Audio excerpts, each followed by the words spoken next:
Géopolitique, le débat. De la mer de Chine méridionale à la péninsule coréenne, en passant par le détroit de Taïwan, des foyers de tension ne manquent pas. La compétition pour dominer la région continue de s'affirmer, faisant émerger des concepts tels que les nouvelles routes de la soie chinoise et l'Indo-Pacifique libre et ouvert. Des spécialistes nous livrent leur regard sur ces défis. Géopolitique, le débat, Marie-France Chatin. Demain, à partir de 19h10 TU. RFI.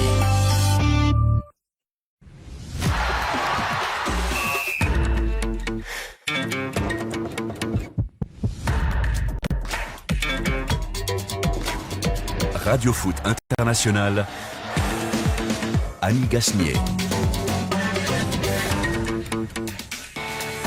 Bonjour à tous et merci d'être au rendez-vous de Radio Internationale en cette fin de semaine un peu chaotique sur la planète et dans certains pays et notamment aussi on n'y échappe pas dans notre domaine sportif. En tout cas, vous pouvez nous suivre à travers votre poste radio, à travers tout ce qui peut diffuser Radio Foot International, mais aussi vous pouvez nous voir et nous revoir tout au long du week-end. Merci d'être si nombreux d'ailleurs à être au rendez-vous de Radio Foot International. Nos invités sont déjà là. Bonjour Rémi Ngono. Bonjour Annie, j'ai vu ça. Ça va bien ? Je vais bien, pour l'instant. Oui, très bien. Pour l'instant. On est tous obligés de dire ça Rémi, c'est ça le problème. Bonjour Xavier. Bonjour Annie, tout va très bien Xavier aussi. qui est là aussi. Et puis Marc Libra. Bonjour Marc. Bonjour Annie, bonjour. Tout va bien aussi Marc ? Oui, très très bien. Bon, Alejandro Valente, notre réfé, ça va ? Oui, ça va. Et j'attends le premier, peut-être, refrain de Rémi sur le coronavirus. Est-ce qu'il y a déjà des formules en Afrique pour en parler? Un proverbe. Un proverbe. Voilà. Ôte-toi de ma route. Bon, en tout cas, la planète football s'arrêta de tourner dans le sillage de la Serie A italienne et de la Liga espagnole. Les championnats européens sont à l'arrêt. Enfin, dernier en date, celui d'Angleterre. Et reste prévu pour l'instant à 7h des matchs en Bundesliga. Mais cette 26e journée est en suspens et nous vous raconterons ce qui se dit autour. En suspens d'ailleurs comme toutes les compétitions nationales, européennes, sud-américaines, peut-être bientôt africaines. On se posera aussi la question. Cette semaine aura donc vu les derniers matchs européens du moment, avant longtemps. Quelles conséquences pour les compétitions ? Des calendriers très serrés, vous le savez, on vous le répète assez régulièrement. L'Euro 2020 pourrait en tout cas être déplacé à l'été prochain. La nouvelle ne sortira que la semaine prochaine. Les Bleus, les filles de l'équipe de France victorieuse du tournoi de France, on va descendre un peu sur une pelouse, une compétition qui s'est achevée à huis clos, mais nous en parlerons donc quand même et Frédéric Suto viendra nous rejoindre dans quelques instants avant la session carton. Un salut amical dans cette émission, un fidèle auditeur d'Abidjan, Abou Camara, qui nous écoute en conduisant son taxi dans les rues de la capitale de Côte d'Ivoire. Un salut à tous les Ivoiriens et Radio Foot, c'est parti.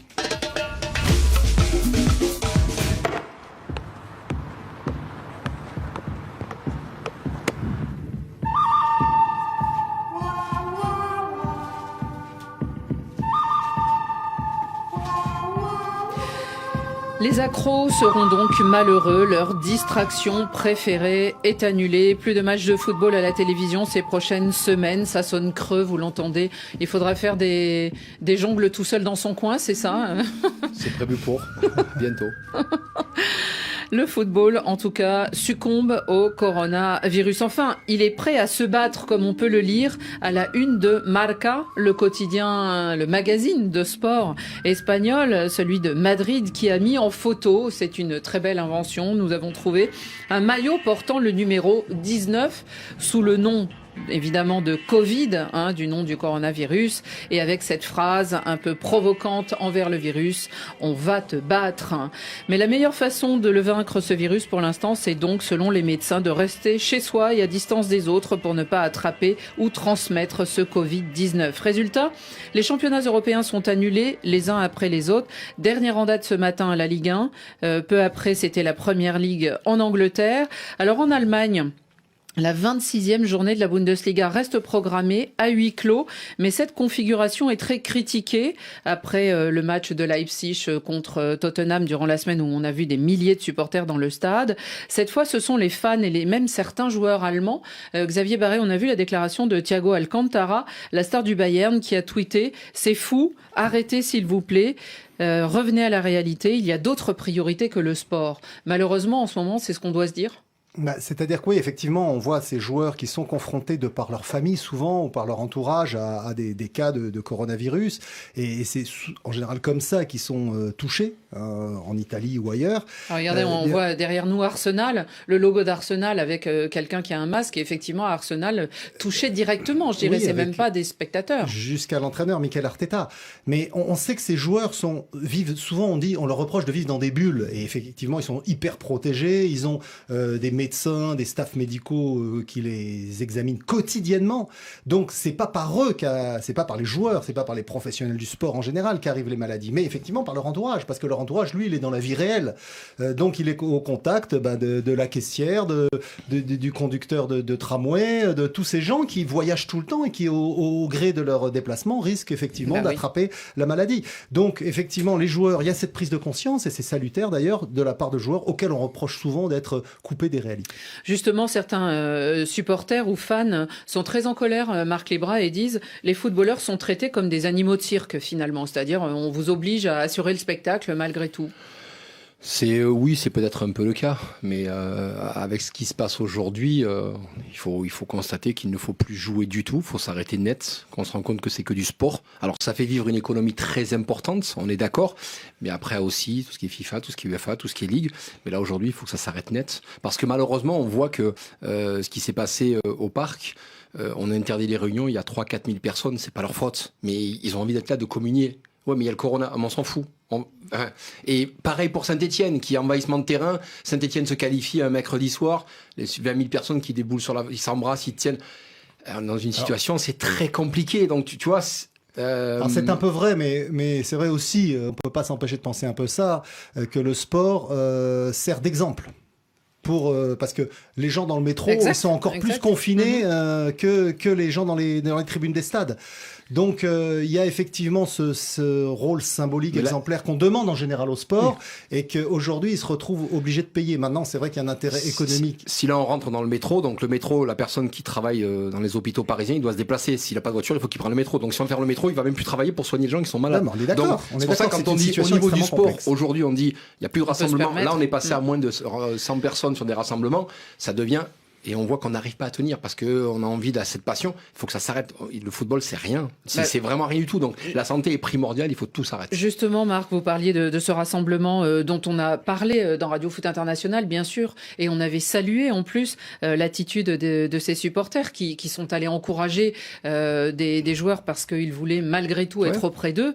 Alors évidemment, il y a le retour aussi, c'est-à-dire les commentaires et voire les critiques. Écoutons l'entraîneur de l'OM, André Villas-Boas. Je pense pas qu'il dise ça parce qu'il est entraîneur de l'OM, mais simplement pour lui, il doit y avoir un acte de citoyenneté. C'est incroyable qu'une chose comme ça est autorisée. Tu ne peux pas fermer les musées, les écoles pour après avoir laissé un match à huis clos avec 3000 personnes qui sont dehors. Pour moi, c'est un scandale. Pour eux, c'était fantastique, une belle fête, tout le monde, une va devant les supporters. Qu'est-ce que je peux dire? C'est pas normal, non? On prend des mesures, on ne prend pas des mesures. Si on joue à huis clos, les gars restent à la maison. C'est le plus important. C'est la santé de notre famille. Alors, un peu de conscience civique, je pense. C'est le mot d'ordre en Italie, tutti a casa, tout le monde à la maison. Oui, mais c'est ce que je vous disais, c'est le plus important, c'est que malheureusement, on n'arrive pas, il y a cette passion, cette ferveur, on a envie, mais quand j'ai vu ça, j'ai dit, putain, c'est bien pour eux, parce que c'est les vrais de vrais, ils sont là, j'ai des copains qui sont allés... Mais par contre, vu ce qui se passe actuellement... C'est un peu irresponsable. C'est irresponsable, on peut pas le faire. Oui, c'est sympa, mais même, c'est irresponsable les joueurs du PSG qui montent torse nu. On a envie de le vivre, mais s'il n'y a pas de corona, c'est magnifique. Mais là, c'est pas magnifique. Les gars, il faut prendre compte de ce qui se passe. C'est ce qui arrive est assez grave et dramatique. Donc, il faut en prendre compte. Donc, comme on n'arrive pas à en tenir compte, il n'y a même plus de huis clos, il n'y a plus de match. Au moins, tout le monde restera chez soi. En fait, on a l'exemple en France de ce qui s'est passé en Italie et en Chine. Donc on part pas dans l'inconnu, on a déjà quelques repères, même si c'est des repères récents, puisque le début de l'épidémie date d'il y a 3 mois. Enfin, on ne sait pas grand-chose. On a vu ce qui s'est passé en Chine. Les Chinois, c'est un système communiste, donc ils ont tout bloqué, tout de suite, de façon dictatoriale. En Italie, on a essayé de le faire à l'italienne. On a commencé à bloquer 2 villages, puis une région, puis machin. Et finalement, ça s'est répandu partout, non seulement en Italie, mais aussi en Europe. Donc on voit qu'effectivement, notre tradition démocratique, notre mode de vie est parfois difficilement conciliable avec ces impératifs sanitaires. Oui, enfin, c'est une histoire aussi de citoyenneté. Mais pour rebondir sur... Non, mais parce que vous le dites, et le président de la République l'a rappelé hier soir, est-ce que les gens ont individuellement suffisamment de sens des responsabilités pour faire attention et surtout pour ne pas le transmettre. Et la démarche des supporters du PSG mercredi soir, même si effectivement elle était sympa d'émotion, elle était irresponsable d'un point de vue sanitaire. En plus, Rémi, le problème, c'est que par exemple, on lit dans la presse aujourd'hui que cet exemple du Paris Saint-Germain était peut-être en train de faire école, parce qu'on a vu que les supporters de Montpellier, je crois, avaient appelé à se réunir autour du stade pour aller encourager leur équipe de Montpellier qui allait recevoir, théoriquement, les matchs sont suspendus, Marseille. Et du coup, ça avait donné d'autres exemples à d'autres gens. Et c'est là que malheureusement, on est obligé d'obéir, disons, aux injonctions. Oui, en même temps, j'ai dit... Pour moi, scientifiquement parlant, et même en écoutant le président de la République, je suis resté un peu confus dans ma tête. Si aujourd'hui... Ça, c'est pas nouveau. Oui, je suis resté confus. J'ai dit, scientifiquement parlant, j'ai quand même une petite base scientifique de formation. Donc, je ne comprends pas comment est-ce que, comme Marc disait tout de suite, oui, on laisse les métros pour que les gens aillent soigner les autres. Bon, je peux bien l'admettre. Sauf que peut-être le personnel de l'hôpital, parce que quand l'État prend ce qu'on peut dire des mesures draconiennes et drastiques, même le personnel de l'hôpital, on peut trouver des cars pour les transporter. Mais on me dit, on ferme les écoles, on fait ceci, mais on laisse les transports. Et quand je vois dans les transports... restons sur le football. Donc c'est pour ça que je dis, lorsque vous parlez du football, c'est ça que je dis. Vous trouvez ça normal qu'il y ait toutes ces annulations en cascade ? Moi, je veux dire franchement, moi non. Moi non, très franchement. Les annulations des matchs ? Bien sûr. Si on avait pu laisser le football pour que les gens qui restent chez eux aient un spectacle à s'offrir, oui, c'était super. C'était ça d'ailleurs ce que voulaient la plupart des présidents de Ligue 1. Oui, c'est que le championnat... C'était une fausse bonne idée de faire des matchs à huis clos parce qu'on voit effectivement, que c'est faussé. À partir de là, c'est faussé. C'est effectivement pour ça qu'ils en sont arrivés ce matin à cette décision. C'est parce que l'idée d'offrir effectivement aux gens obligés de rester chez eux pour les inciter à rester chez eux. Mais en même temps, ils iront voter. Les mêmes gens, on vous dit restez chez vous, mais vous allez voter. C'est pour ça que je dis qu'on ne peut pas utiliser le sport. On ne peut pas utiliser toujours le sport parce que d'ailleurs, je le dis, j'ai quand même été un peu... Je suis d'accord avec toi sur ça. Le sport a souvent valeur d'exemple et dans cette affaire, il est mis en première ligne, évidemment. Maintenant, je pense que si les dirigeants de Ligue 1 et on l'a bien vu dans leur tergiversation tout au long de la semaine, ils avaient pu continuer à faire jouer leurs équipes à huis clos parce que c'est les droits télé qui payent le football professionnel et donc que les télés puissent diffuser ça aux gens obligés de rester chez eux à cause du coronavirus, je pense que c'était une bonne solution. Peut-être pas la meilleure, est-ce tenté qu'il y en ait une meilleure, mais c'était une bonne solution. Maintenant, vu que les supporters sont pas capables de se discipliner... Il n'y a pas que ça, Xavier, il y a aussi des joueurs, il y a aussi des entraîneurs qui sont atteints de la maladie. Annie, les effectifs, il y a 40 joueurs par club, donc il y a toutes les semaines, il y a un joueur blessé, un joueur malade. Donc on peut jouer sans un joueur malade. On a vu par exemple, Rémi, le Real Madrid est en ce moment à huis clos parce que justement il y a un seul cas dans tout le club en plus. Oui, mais c'est des mesures de précaution. C'est une mesure de précaution. En même temps, on nous a quand même dit qu'il est facile de diagnostiquer le coronavirus parce qu'on a dit qu'il y a un protocole. La preuve, c'est que Cristiano Ronaldo, à peine parti, on a fait un test, on dit, il n'a pas répondu, et c'est négatif. Donc, à une certaine période, j'ai dit donc, on met les gens en confinement, on mise en quarantaine. C'est-à-dire que c'est au bout de 14-15 jours qu'on va dire, qu'on va donner des résultats. Mais par contre, ailleurs, pour 15 jours ou on 3 dit semaines, à l'autre que ça ne va pas. Et en même temps, j'ai dit, si vrai, le coronavirus, c'est un virus qui peut faire des morts, qui fait des morts, ça, on n'en disconvient pas. Aussi vrai, on devrait aussi quand même nous dire que même la simple grippe est très contagieuse et fait quand même, ne serait-ce que cet été, on a déclaré 8 000 morts, voire 5 700 morts. Donc, il faut aussi... 15 000 la grippe chaque année en France. 17 000 l'an dernier. Et voilà, mais là, ils ont communiqué comme ça, là, mais sur France 2 a dit 72 morts et c'est pour ça que restons sur le football, parce que c'est ça, au fait, la en tout cas, il y a un état de fait, c'est que les championnats sont supprimés, on va dire les compétitions continentales maintenant et les coupes européennes. On en est là. Donc, c'était des mesures qu'il fallait prendre justement au niveau de l'Afrique. Pour l'instant, le CHAN est maintenu. Parce qu'en plus, il se dispute avec des joueurs locaux.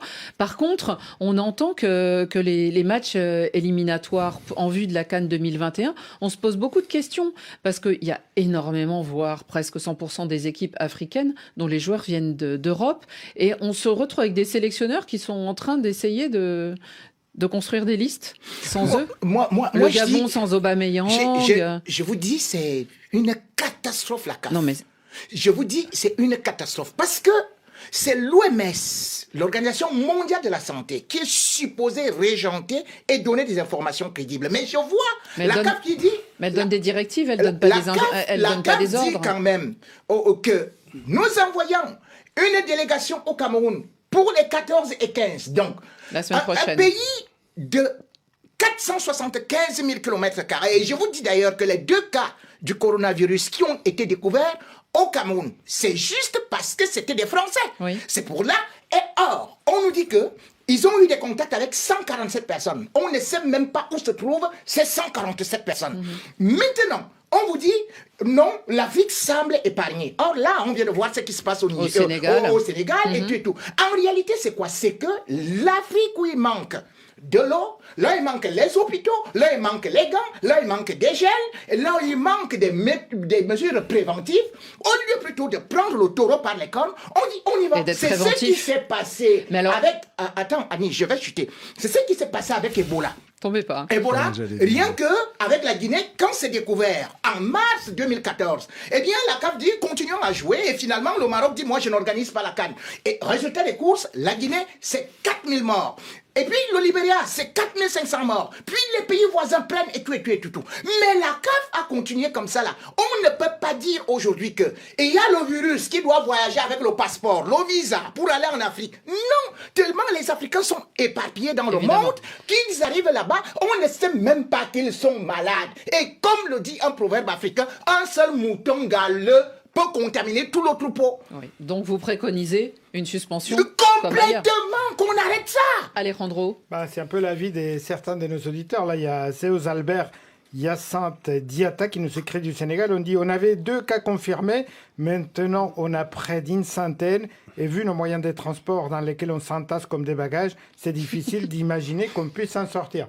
Alors, beaucoup émettent ils comprennent que le football s'arrête, mais le vœu que Radio Foot ne s'arrête pas à cause du coronavirus et que ça continue. Alors on fera des efforts, chers auditeurs, mais c'est pas sûr qu'on tienne très longtemps sans matière de base, qui est le ballon qui roule quand même sur une pelouse, mais on va faire des efforts, c'est promis.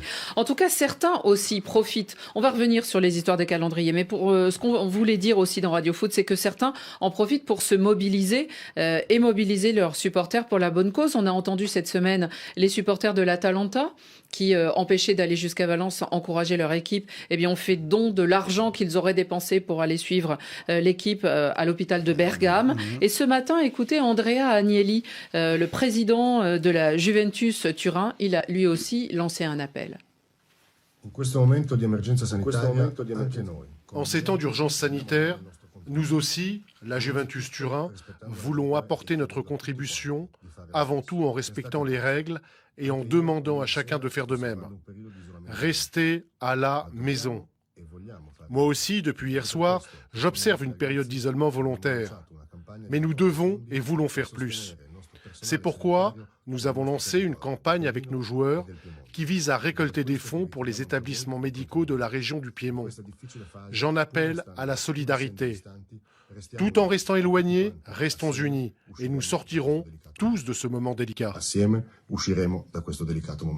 ce que vous disiez, Xavier, c'est-à-dire à titre un peu exemplaire, eh bien, les dirigeants du football, les clubs, on sait qu'ils ont pas mal d'argent et tout, essayent aussi de mobiliser dans la solidarité. Oui, non, mais c'est d'autant plus intéressant que ça vient d'Andrea Agnelli, qui est l'un des promoteurs de la Super Ligue européenne, qui est à la tête de la Juventus, le club de la Fiat, qui est le symbole quand même des clubs riches, voire richissimes en Europe. Donc c'est bien qu'il y ait aussi de sa part ce message-là, d'autant plus que les hôpitaux en Italie, et notamment en Italie du Nord, sont effectivement complètement débordés. Et c'est la raison qui a provoqué ces décisions en France, c'est pour éviter qu'on se retrouve dans cette situation qu'ils connaissent actuellement en Italie. Alors on va vous faire écouter quelque chose de plus souriant quand même. En Italie, même si on essaye d'être solidaire et de rester à la maison et de rester confiné, on essaye aussi de ranimer les rues qui sont désertes, surtout le soir. Écoutez, c'est à Sienne comment on essaye de communiquer entre voisins confinés.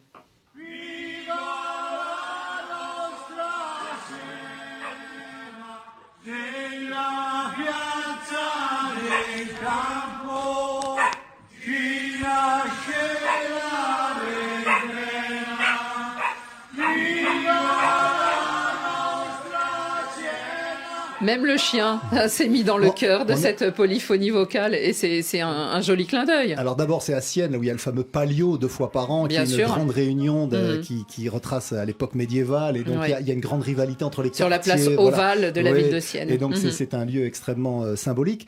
Et ça rappelle aussi ce qu'on a vu en Chine ces dernières semaines. Dans les bâtiments, ils se répondaient. Voilà, dans des bâtiments beaucoup plus modernes et sans cette histoire-là, où les gens, effectivement, pour briser cet isolement, organisaient des espèces de karaokés géants, communiquaient à travers les vitres, ou parfois même à leur balcon se mettaient à chanter. Donc ça, c'est un moindre mal, je dirais, par rapport aux maladies qui menacent. C'était un petit sourire de Radio Foot, parce que c'est vrai que c'est un peu lourd en ce moment. Alejandro, on parlait de l'Afrique, mais parlez-nous de l'Amérique du Sud, parce que l'Amérique du Sud, elle continue plus ou moins à jouer. Oui, on disait que l'Amérique du Sud allait, tarder à recevoir le virus, mais à cause des voyages, les virus a fini par arriver. Le président du Brésil vient d'être déclaré positif. Exactement. Ça commence à s'étendre, il y a déjà quelques victimes. Donc du coup, on avait décidé dans un premier temps de huis clos. Et finalement, la Coupe Libertadores s'arrête à partir de la semaine prochaine. Pareil pour les éliminatoires à la Coupe du Monde 2022 qui devait commencer dans 2 semaines.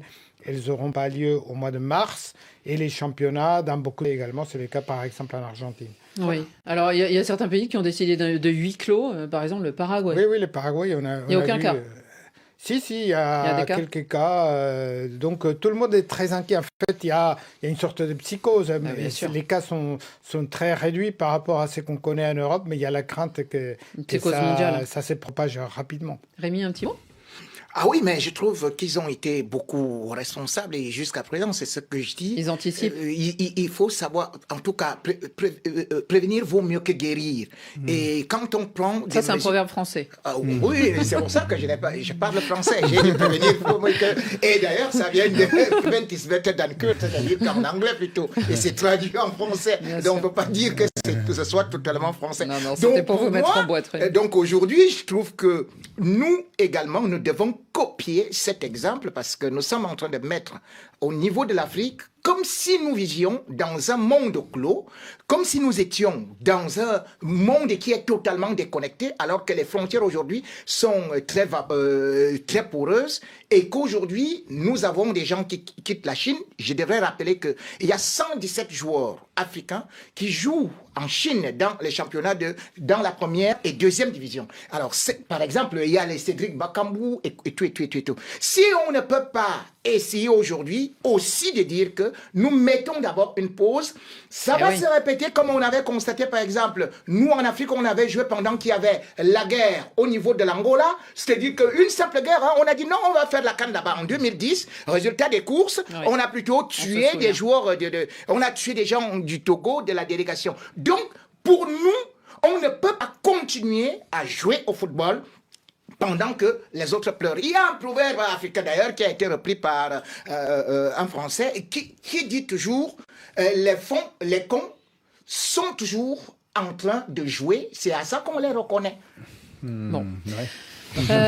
On continue et on va parler quand même de cette semaine européenne qui a vu encore quelques beaux matchs.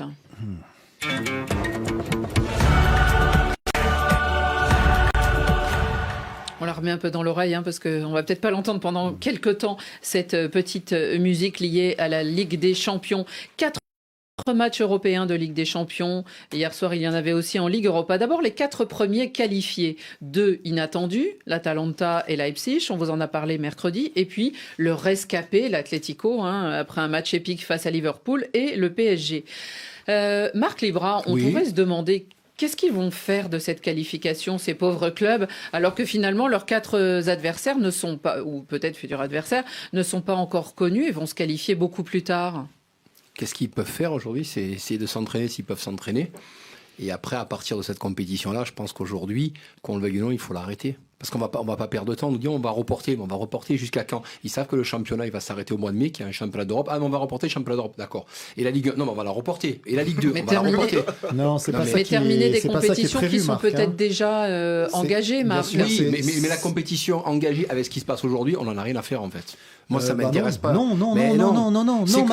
Ça prend les intérêts de qui? Des sponsors, des gros sponsors.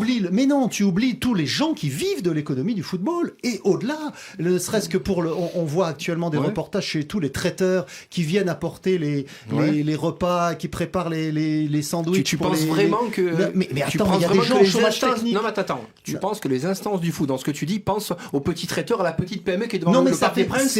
Sois sérieux. À un moment donné, tu sais très bien qu'eux, ce qu'ils veulent... C'est combien de gens qui sont à l'arrêt en France? de l'argent. Tu connais combien? Toi, tu me parles des gens qui vivent... L'économie du football, ça génère les gens qui viennent faire la sécurité, les hôtesses d'accueil. Mais tous ces gens-là, ils vivent aussi du football. Faut pas l'oublier. Donc quand tu résumes... Non, Marc, je suis pas d'accord avec toi. Pour le moment, non.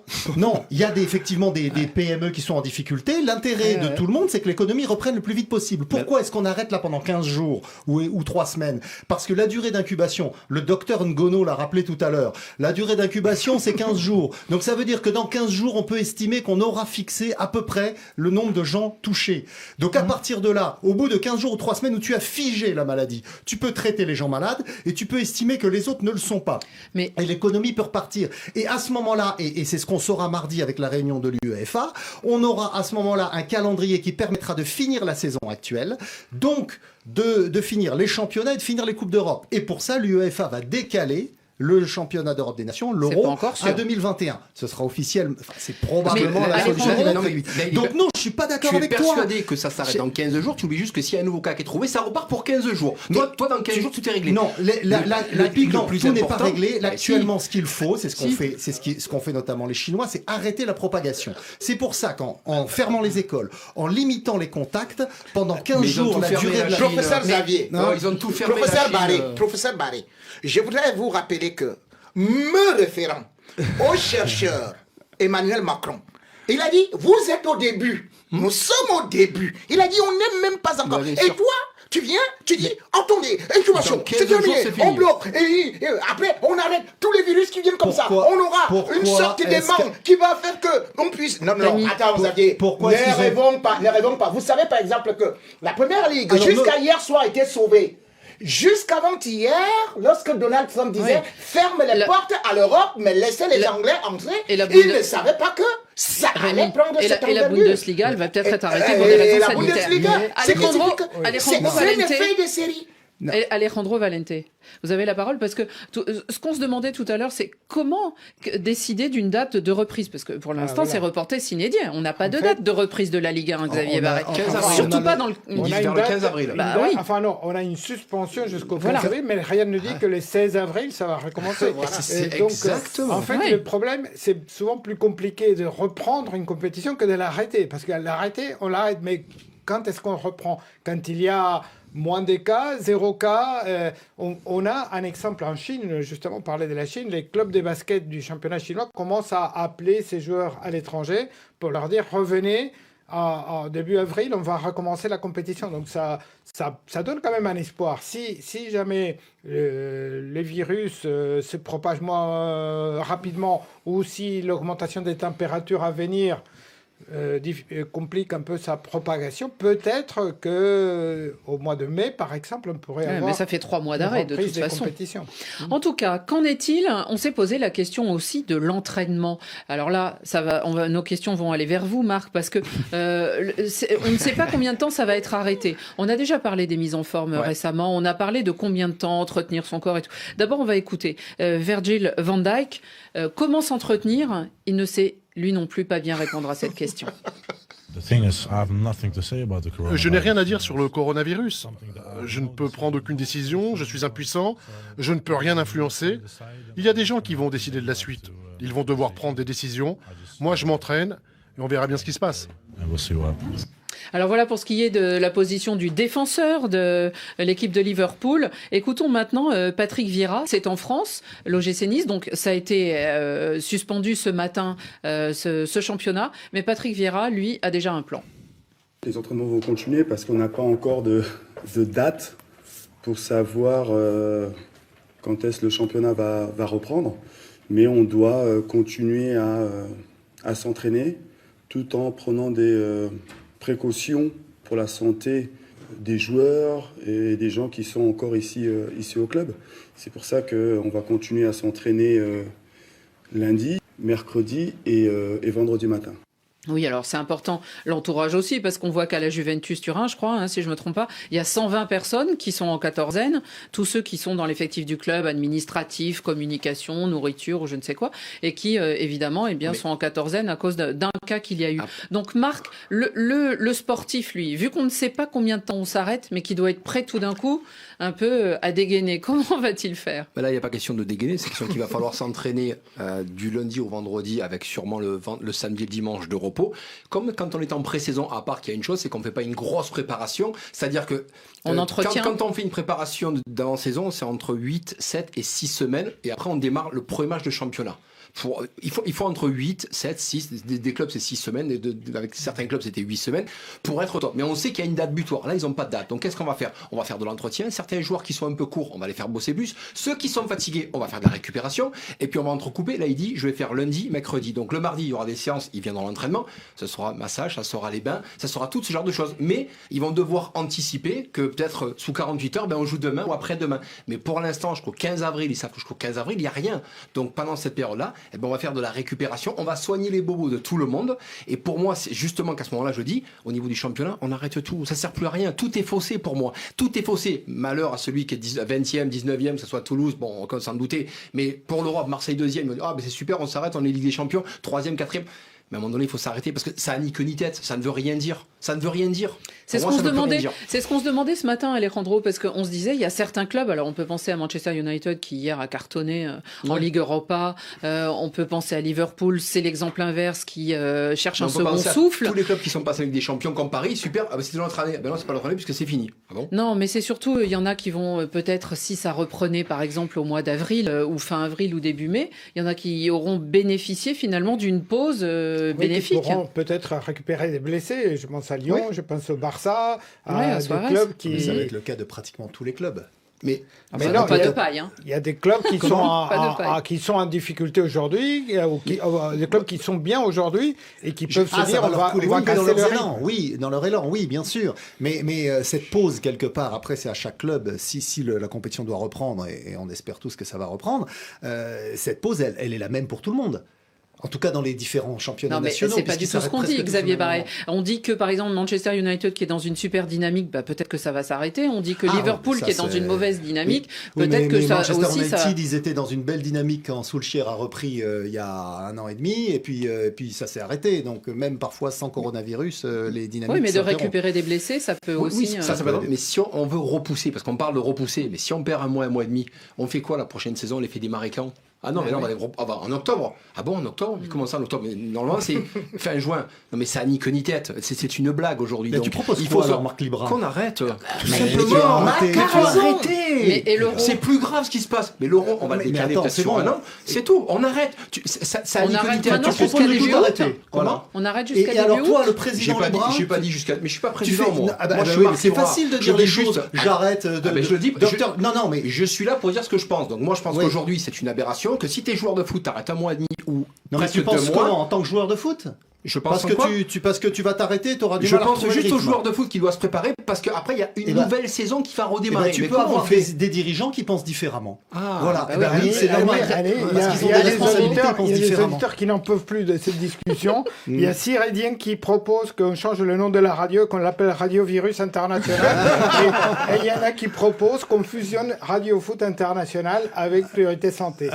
On va parler justement de football. Juste un petit clin d'œil à ceux qui sont aussi surveillés. Eh bien, c'est les journalistes. Ils font partie de l'entourage aussi des équipes. Finalement, ils vont notamment assister quand ils vont assister aux entraînements. Eh bien, écoutez à Marseille ce qui s'est passé hier matin. Ok. 36-1. Alors là, je suis en train de refroidir. On va la refaire. 36-1. Allez, rentre. T'as un peu du coup 35-4. Moi, je vais en diminuant. Bon, alors, on se dit que peut-être le thermomètre marche pas très bien là, mais pour ceux qui voient les images, en tout cas, c'est assez drôle. On prend la température à chaque journaliste qui arrive. Alors, 35 et quelques, c'est peut-être un peu bas, mais on essaye effectivement de freiner et de... Pourquoi est-ce que le match de Valence a été à huis clos? Parce que c'est un journaliste qui suivait Valence et qui avait été en Italie qui a ramené le virus. Donc, effectivement, on n'est jamais trop prudent. Frédéric Suto, bonjour. Bonjour Annie. Vous êtes venu nous parler de football. Bonjour à tous. Exactement. Salut Frédéric. Est-ce qu'on a vu du foot On a vu un peu de foot aussi cette semaine. Il y a eu beaucoup de Ligue des Champions et beaucoup de Ligue Europa, mais il y a eu aussi des filles qui jouaient au foot. Numéro 9, Eugénie Le Sauveur. Numéro 19. Il n'y a pas de hors-jeu et l'ouverture du score pour les Pays-Bas. L'inscription du but par Lynn Wilms. Ouais, c'est contre-pied parfait pour Sherida Spitze et l'équipe de France qui est menée 2-0. Gauvin qui va essayer de combattre et d'avancer. Eh oui, elle est là, Valérie Gauvin, elle était là pour suivre ce ballon et elle a bien fait d'insister. Il va retentir dans ce stade du Hainaut à Valenciennes. Mbok qui frappe contre-pied la gardienne. L'équipe de France qui revient de loin. Elle était menée 2-0, elle est à 2-2. Attention Marion Tang qui s'est fait piéger. Attention, Martens qui va frapper. Oh quel but!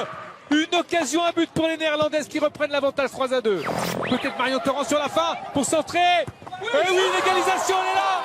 L'égalisation des Bleus par ça. La native de Cambrai qui fait... savourer de joie ses coéquipières, l'égalisation 3-3.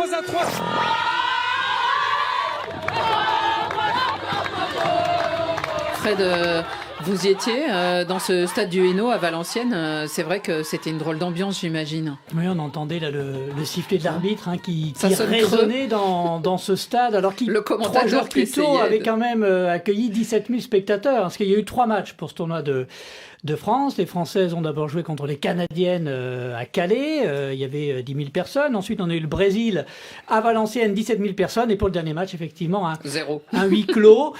C'était pourtant la plus belle affiche.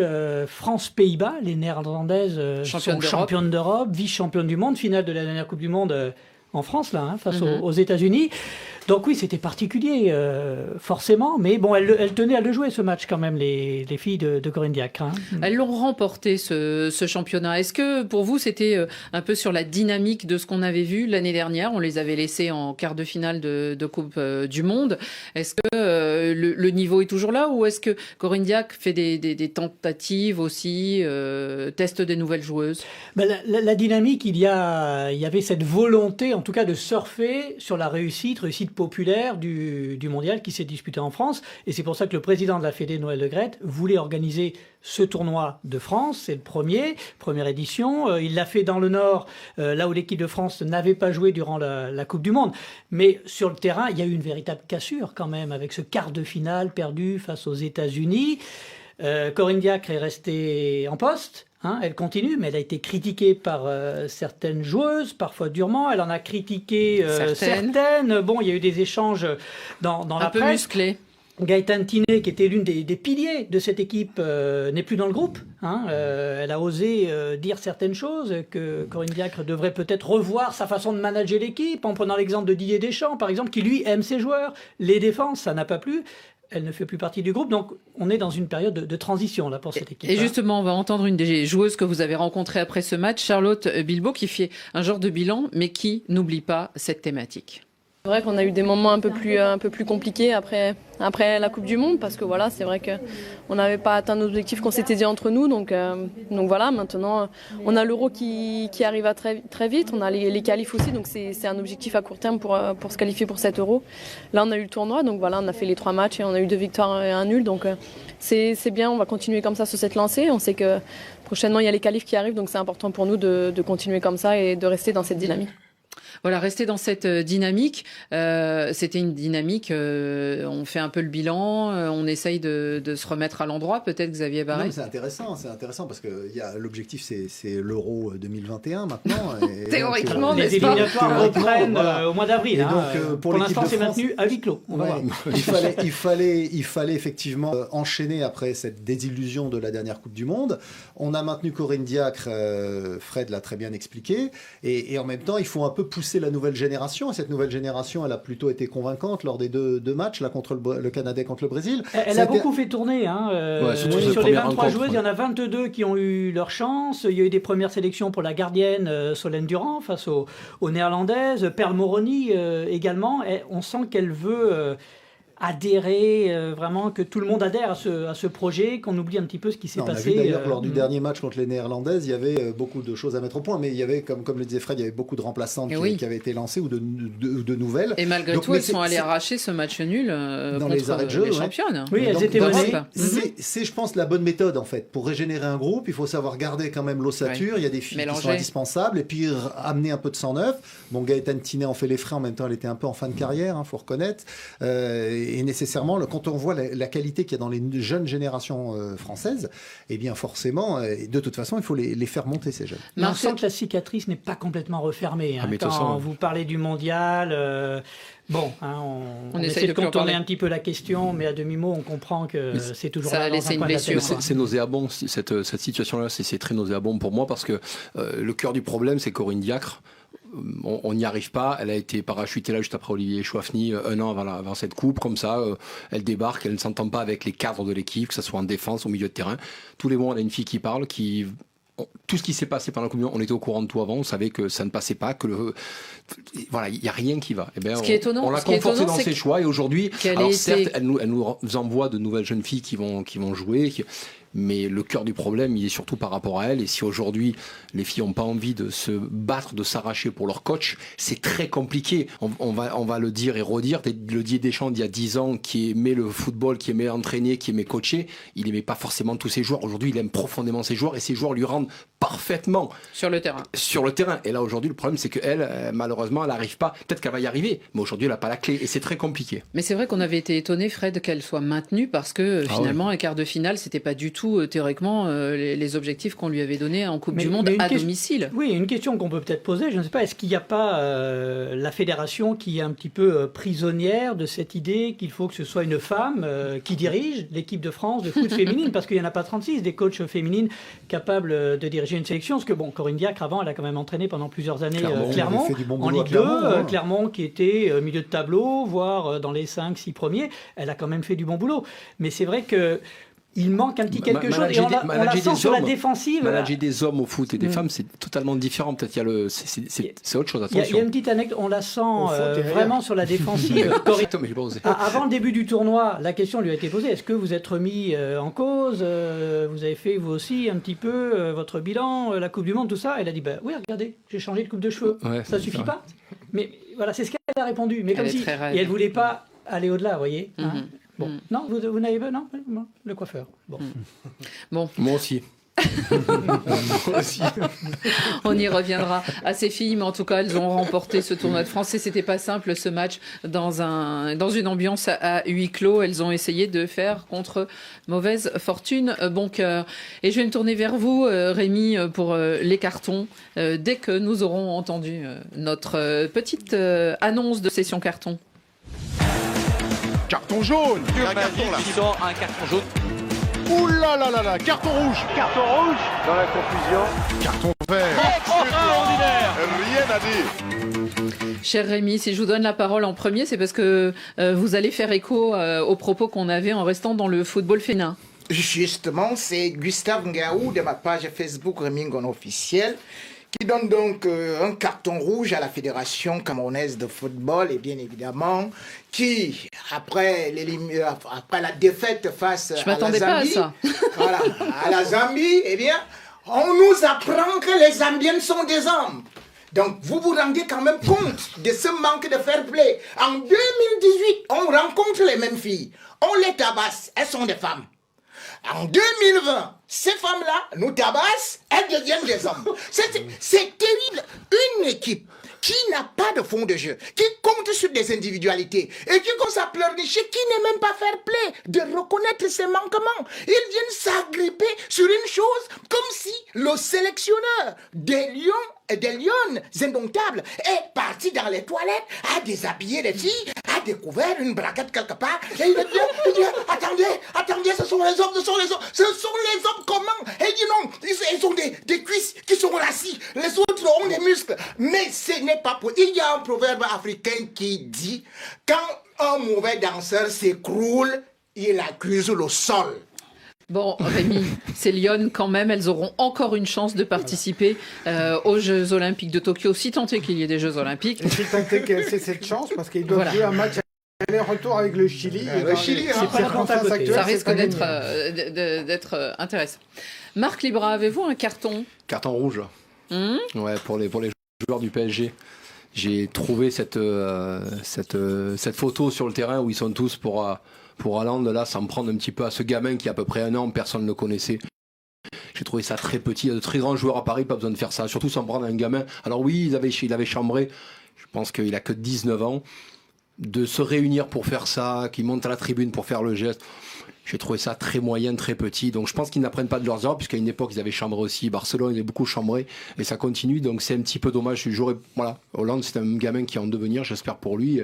Il est passé à travers sur son match, mais je pense que cette photo-là où ils sont tous, ils font ça. Le club les avait bien provoqués avec le Haaland, on s'en souvient. Et ce joueur symboliquement. Alors donc, quand Mbappé, il fait son signe comme ça, est-ce qu'on va faire chaver? Ça peut appeler des... Ouais, voilà, c'est un petit peu nul. C'est un peu le Parisien qui... Non, je trouve ça un petit peu nul, c'est dommage. J'étais content de la victoire de Paris qui passe, c'était super, ils n'avaient pas besoin de faire ça. Xavier Barret. Ouais, alors j'aurais pu mettre un carton rouge à José Mourinho qui a perdu son 7e match d'affilée, mais c'est trop facile. Donc je vais mettre un carton rouge à des joueurs. On a cité en début d'émission ceux qui ont justement pris le bon exemple compte tenu de la situation actuelle. Mais il y en a qui en revanche donnent toujours des mauvais exemples. Et je pense en particulier à Ronaldinho et à Marcelo. Ronaldinho qui a quand même voyagé sans passeport, comme s'il était au-dessus des lois. Donc il est en cabane actuellement au Paraguay. Et puis Marcelo, il est en prison, s'il te plaît. Oui, en cabane. C'est une cabane. En cabane, en prison, en prison, voilà. Et Marcelo, qui lui a pris plus de 100 000 € d'amende parce qu'il roulait sans permis. Donc voilà, les footballeurs ne sont effectivement pas coupés du monde et ils doivent respecter les lois. Alejandro Valente. Alors moi, je fais comme Rémi, je donne le carton à un des amis qui nous suivent sur Facebook. Vous allez devenir leur ami, hein. Bah oui, en l'occurrence... En plus, si vous imitez Rémi. Salomon Efemba Olé, qui donne son carton vert à Diego Simeone et qui, comme un adepte de jeu de dames, a illustré avec maestria sa science de la tactique. Effectivement, l'Atlético Madrid a éliminé les tenants du titre Liverpool. Et là, vous faites plaisir à quelqu'un qui nous écoute quotidiennement, nous a-t-il dit, c'est El Hadji Diouf, et qui hier, lui aussi, nous disait qu'il était épaté par ce jeu de l'Atlético Madrid, et nous y reviendrons. Le carton de Radio Foot International, est zlatanesque, on va dire, pas de couleur, mais c'est pour avoir pris un carton rouge. Ce carton va à Emmanuel Adebayor, comme on lui a déjà donné un carton rouge. Ceux qui nous voient, verront le geste. Dans un match de l'Olympia au Paraguay, c'était son 4e match contre Defensa y Justicia, le club adverse. Il a reçu un carton rouge, mais pour un pied en l'air, on va dire, un pied qui se retrouve sur l'épaule de l'adversaire. Mais Marc, vous avez déduit que c'est pas dangereux, c'est pas méchant. C'est pas méchant. Alors c'est l'image que l'on voit là, dans ce sens-là, c'est vrai qu'on se rend compte que c'est dans ce sens. Oh là là. Aucun des joueurs ne regarde. Mais à aucun moment ils voient, regarde, ils regardent en l'air, ils attendent le ballon, et c'est vrai que... Je te rassure, le joueur a fini le match, a dit d'ailleurs après rouge. Non mais c'est logique, il n'y avait, mais il n'y avait aucune méchanceté. Là, c'est du karaté, j'ai fait des arts martiaux, moi. Il a pas fait exprès. Eh ben, comme Zlatan, vous vous souvenez? Aujourd'hui, Marc Il a pas fait Librand, exprès. il est contre l'avis de tout le monde. En finale de la Coupe du Monde, Nigel de Jong fait ça, tout le monde dit l'arbitre aurait dû l'exclure. Qu'est-ce qu'il a eu? Il y a certains confrères, je reprends la parole, merci. Certains confrères ont dit qu'il était déjà dans l'esprit sud-américain. Et puis, eh bien, un salut, c'est à notre ami Matteo Cioffi, notre correspondant en Italie, qui lui aussi vit, et depuis plus longtemps que nous, confiné. Et c'est un moment difficile. Merci à tous, merci à David Finzel, à Alice Ménard et à Swell Kedir. À lundi.